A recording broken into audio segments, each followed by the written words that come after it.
It was Thursday afternoon, at 3:47 p.m., and with a peaceful Randle City light, the streets were both vacant and filled with a canopy of glass towers that dominated the city's picturesque business district.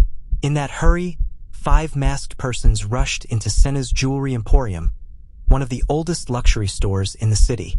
The recording of the security footage revealed a completely strategic assault, with the thieves taking 17 hostages, shutting down the most visible avenue of exit while deterring the alarms. Police responded quickly by blocking off the building in minutes. The robbers only delivered one message through a frightened hostage as negotiators attempted to reach them. "We want the vault, nothing else." The group worked with precision. They turned off the cameras, tied up and gagged the guards, and used military demolition tools and methods to breach the vault. What took place from setup to cleanup happened in less than 40 minutes. The SWAT team arrived much later as the robber had disappeared along with 3 hostages, leaving behind an empty vault filled with jagged stone shards of reflectors on the floor. Hours on the location, where detectives were trying to put together an account of what had happened. Breaching tools led the investigators to a nearby defense contractor warehouse, and only the military could buy the tools.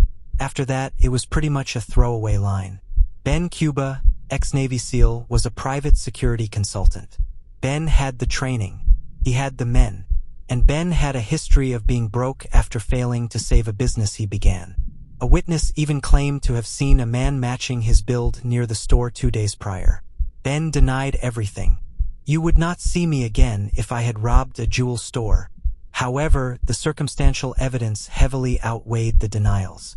The press called it the SEAL heist. Weeks, however, began to reveal cracks in the narrative.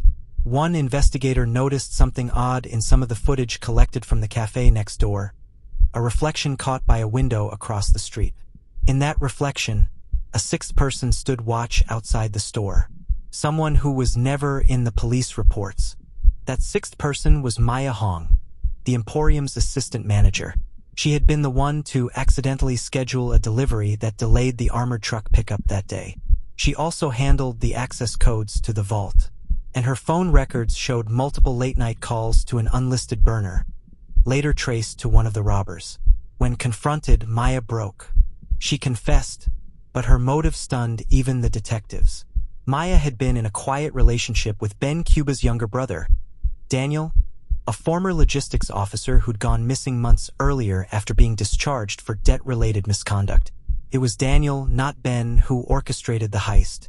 He'd studied Ben's tactics, mimicked his behavior, and used his name in coded communications to throw suspicion directly toward him. The gang was not ex-soldiers at all, but warehouse workers Daniel had recruited with promises of easy money and military-level protection. During the robbery, Daniel never entered the store. He directed everything remotely until things went wrong.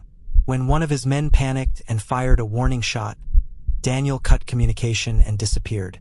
Maya later admitted she helped plan the timing but thought no one would be harmed. "He said it was victimless," she told detectives. "He said no one would even be scared." Ben Cuba was cleared, but the damage to his life was irreversible. His contracts gone, reputation shattered. Maya Hong accepted a plea deal for conspiracy and received 7 years. Daniel Cuba was never found. Some believe he fled overseas. Others think he was double-crossed and buried under a different name. The vault, however, told its own story. Police recovered only half of what was stolen. The rest remains missing. On the footage from that cafe reflection, investigators noticed one last eerie detail. The 6th figure, Maya, wasn't watching the robbers. She was looking hard at the corner of the street, waiting for someone else.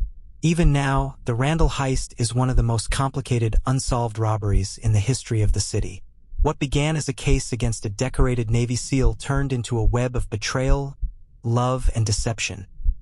A reminder that sometimes, the person opening the vault isn't breaking in. They're letting the darkness out.